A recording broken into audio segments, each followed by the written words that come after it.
Hello everybody, Seth here, coming to you on this Thursday morning. Hope your week has been great. So, got permission to do this video, and I'm very happy to, because I love doing automotive and want to show you guys that any of you guys can do this. So my sister calls me about a couple days ago, hey, my oil light keeps flashing at me. I'm like, well, that means you got low oil or low oil pressure. So I went and had her bring it by. I went and I did an oil pressure test. Definitively, she had low oil pressure. I started looking around. Number one tip in automotive, guys, I'm going to tell you right now. Don't go looking for the hardest thing possible. Start off small and work your way from there. So I checked the valve covers. I went and I checked the spark plugs. There was an oil there. Checked the front. Checked if it was leaking on the bottom. No, it wasn't. So I said, okay, well, this indicates to me that your oil pressure sensor is bad. So I checked that, and definitively it was. So that's what this video is on today, changing an oil pressure sensor on a 2000 Dodge Neon 2.0. Okay, this is the same for the Plymouth Neon, all the way from probably 96 through 2005, okay? Plymouth and Dodge are the same things, guys. This probably applies for most Chrysler products. I'm not sure about Dodge Ram, but I'm going to show you guys where it is. Oh, well, real quick. The oil pressure sensor, what it is you guys go, well, it senses oil. Well, yeah, it does. Basically, it's an actuator that, you know, measures how much oil is in your vehicle. And what happens when these go is the oil light starts flashing, and it cannot sense how much oil is actually in the pan, etc., etc. Low oil pressure is very bad.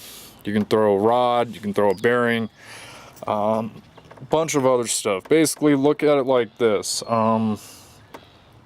If we have low blood pressure in our blood, are we going to be up to par? Are we going to be wanting to do much? No, and it's very dangerous. Same with high. So you got to get it just right. But anyways, so I'm going to show you guys where this is. Make sure my light is on, because it is very dark. There's the light. Okay, so, okay, working your way from the front, okay, to where this coil pack is, which is right here. You're going to go over here. All right, now this is kind of hard. I'm gonna try and get you guys a good angle. I don't know. Nope. Don't. Okay, I thought it was gonna. Okay, I'm gonna have to close that on the other side so I can record. Okay, so here we go. All right, I hope this comes out. But you guys see that right there? I hope you do. Okay, it's all filled with oil. It's definitively our oil pressure sensor. So,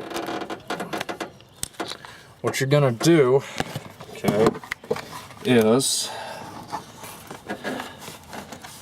hold on, just trying to, you know, and this is to help out anybody else. You know, some people have said that this is hard to find, and it can be. It can be a pain because of just where it is. You know, that's just how it goes. So right there, okay? So what you're gonna do, you're gonna reach down and you're going to get on the sensor. It's a little bit hard because I got the camera in the way. Okay, push down on the tab, okay, and pull it off, all right? So do that. And then what you're going to do, alright, what you're going to do is you're going to get, it calls for a 1 1/16 socket. Unfortunately, I do not have that, but I do have a 27 socket. Now, if you do not have this socket in your possession, I'm letting you know right now that they can be expensive to get. Sorry, it's all zoomed in on this. Sorry. Okay, can be hard to get. all right, price-wise. So you could check your local AutoZone or O'Reilly, see if you can rent it. Or if you have a Harbor Freight, you can get a kit of impact sockets. I know it's an impact socket, it's what I got. For, not a kit, but a set for about 22 bucks. They are 1/2-inch drives, so make sure you have a 1/2-inch ratchet. So yeah, let's go ahead and get this started here. So I'm gonna try and mount this nicely. I need to get a tripod, I really do. Try to make it to where this thing ain't. Okay, so now put it on there. Make sure it goes over the sensor. Okay, and make sure, sometimes, real quick, it's better just put the socket on first and then put your ratchet on. I may need to grab an extension, which is not a problem. So you're going to put the socket on there. You want to slide it past the sensor part. Make sure it's on the nut part. Make sure you go as far as you can go without having any issue. And you know what? Yeah, I'm going to need an extension, so give me a sec.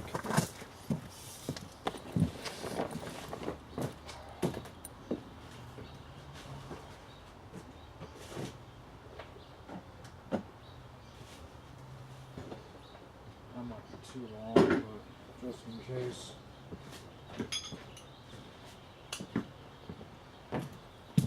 Okay, so I got my extensions real quick. The symptoms for a bad oil pressure sensor without you having to pop the hood is if your oil pressure light is flashing at you. In most cases, what I would do is I'd pull over, check your oil. Okay, if you got plenty of oil in your oil pan, okay, your oil dipstick is usually yellow and it says engine oil.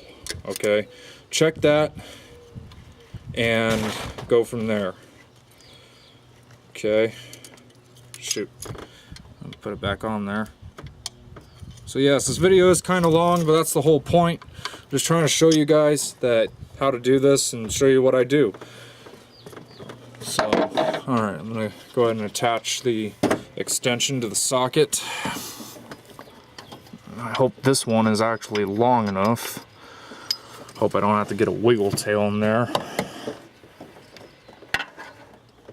Also, feel free to ask questions if you have car troubles or anything like that, or you want to know what's a good car, what's bad. Hit me up. I don't mind helping out. That's what I'm all here for. Okay, got that on. Now it's time for the ratchet. Oh boy, this is gonna be fun. The sensor likes to be at a weird angle here. So, you know what? No, I'm not gonna try that with this ratchet. I'll be right back. I know exactly what I need.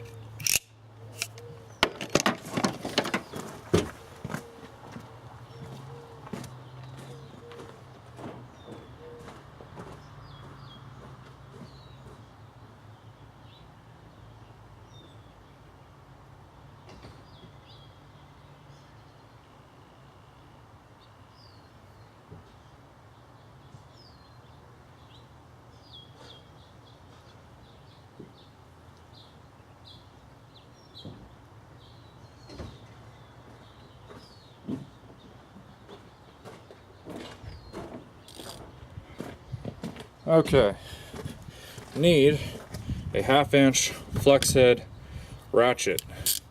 That's what I need, because at the angle that I was going to have to go at, I was going to have to pry up on the extension, try to get that ratchet on there. I guarantee you by then would have snapped the sensor. It doesn't matter if you're taking it off and you're replacing it, but when you're putting it back on, that's something you don't mess with. So alright, I thought I could do it with my regular ratchet, but I can't. That's alright. So you're just going to flex this to where you can get it on your extension, because you need an extension for this. Okay, put it on there. Lefty loosey, righty tighty, guys. So here we go.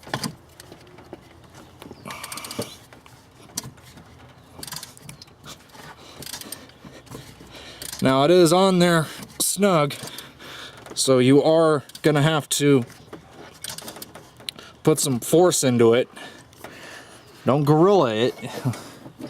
Okay, but you will get this off.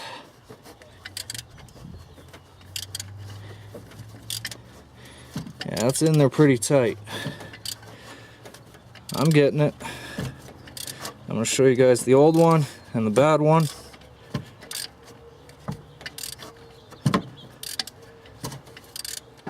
Real quick here, just going to show you how I got this going right here. Okay, there's my ratchet, my flex head ratchet. You guys can see how I had to do that and why the main ratchet would not have worked, and that's the extension. And I highly doubt we're going to be able to see the socket. Maybe. Nah, it's kind of compact in here, but I've had worse. So let's keep working that. All right. But yeah, feel free to ask me about cars, tools, stuff of that nature. Also, there's another guy out there who does work on cars. His name's Righteous Redneck. Go check him out, good friend of mine. I'm going to show you guys this sensor. Now, when you go to pull it out, you may not have enough room to get everything out, so just take off the ratchet. All right. So yeah, pull off your ratchet. Okay. Voila. Nope, stay. Like I said, I really need to get a tripod. Maybe I can find one at the swap meet. Okay. So, here we go. Ugh.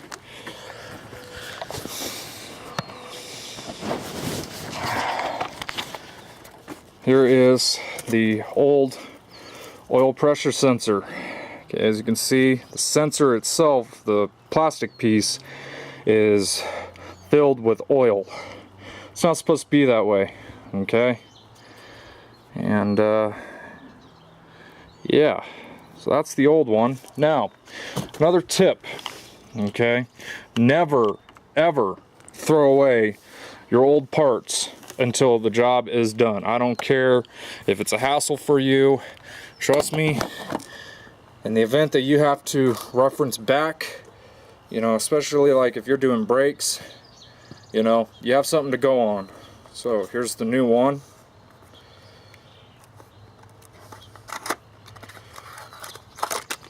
Okay. There you go. And awesome, this already comes with Teflon tape. When you're doing sensors like this, the coolant temp sensor, if you're doing a sensor that's got threads, you want to put some Teflon tape on it. Okay. There you go. So let's compare these guys. Alright. Basically what you're looking for is you're looking to check to see if it's the right pin fitment. Okay, I don't know how well you guys can see, but there's one pin. So this is right. Then you're gonna look right here, okay? Does it match up? Okay, is it the same length, same thread pitch, stuff like that. Okay, now this one, the base of it, to get the sensor off, does seem smaller, so I'm gonna double check this. Okay, but like I said, make sure you put Teflon tape, just a layer or two.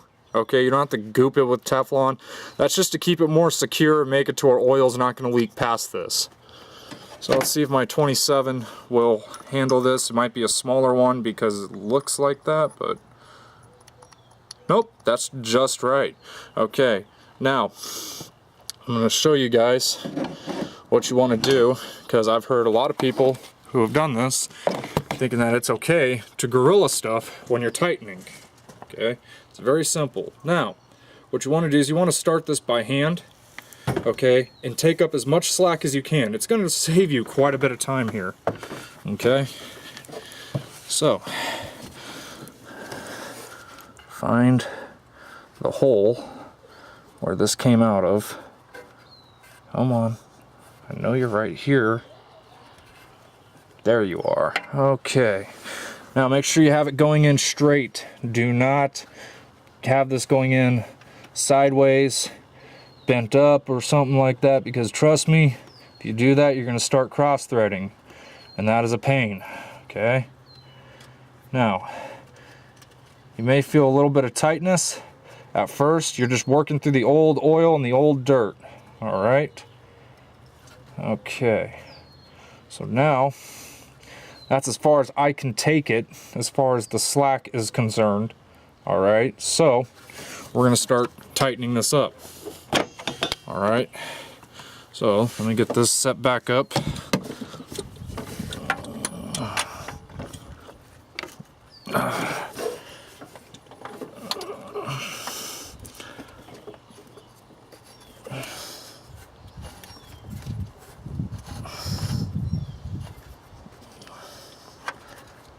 What the heck's going on here?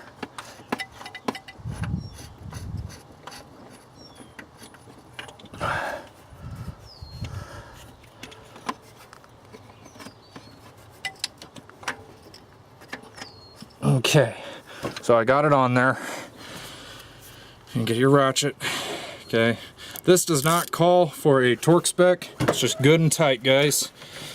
Torque spec is something that you use to stretch a bolt to its maximum or minimum capacity for the ultimate strength, basically keeping something in place. When it comes to sensors and stuff like that, you don't need it. In most cases, you really do not need torque specs, but I better get this done real quick here before my battery dies. So you're gonna go ahead, remember it's gonna be righty-tighty, and what you're doing, okay, you just want to make sure that when this is getting tight and everything, that it does not get loose, because if that does that, I want you to back off. Why? Because you're starting to cross thread. You have the start of your sensor or bolt in the wrong way. Okay, now so far this is tight, and sometimes it's gonna feel like, whoa, this is way too tight. Just keep going until you can't go no more. You may want to check it here and there.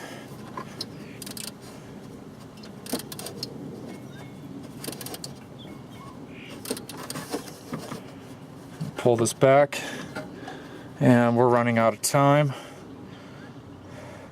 but we are right there. We are right there. You just want to go tight enough to where it's bottomed out, and you want to do a quarter turn, guys. So all right, well, sorry I can't take you along for the rest of this. Basically, I'm just tightening it back up, gonna put the sensor back on, take this for a spin, make sure the oil light does not flash, check our oil level. But yeah, that's how you do a oil pressure sensor on a 2000 Dodge Neon. Hope this was very helpful. If you guys want or need to, get a hold of me here for any car questions or car advice. I've been doing this for 5 years as a career. I've been basically doing this my whole life, but or you guys can get a hold of me on Twitter at @thunder_wolves. So I hope you enjoyed this. Hope this is helpful for you in the future, and see you in the next one. Have a good day. Stay safe out there. Don't drink and drive. Don't text and drive. And remember that I love you, and God bless.